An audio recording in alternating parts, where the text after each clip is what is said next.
What is going on, guys? Welcome in today's new video on how to buy the Alice MyNeighborAlice token on Coinbase.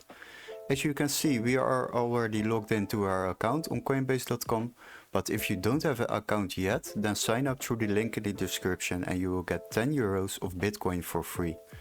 So once you have done that, log into your account, you will arrive at this homepage, and for the first step we will need to go to the search bar, and there we will type in Alice. And now you can see the coin over here. We will select it.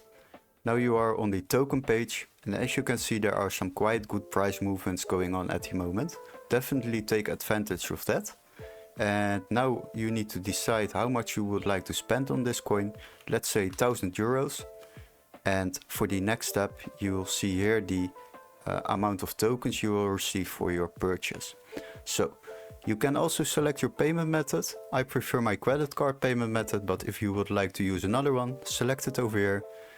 Is it not here, then you can add a new payment method down below. Once you have done that, select it, go back to the overview, and now we will review our order.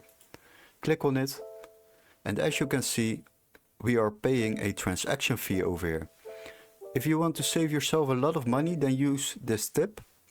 Try out the Coinbase One subscription. If you trade up to 10k a month, then you can use the Coinbase One subscription. It is like 25 euros a month, but you can try it out for free for 7 days, and you will save yourself already 38 euros on this transaction. So definitely try that out. After that, you can click on buy now, and these coins will be automatically added to my assets. Hopefully this video was very helpful. Don't forget to like and subscribe, and we would love to see you in our next tutorial. Cheers, guys!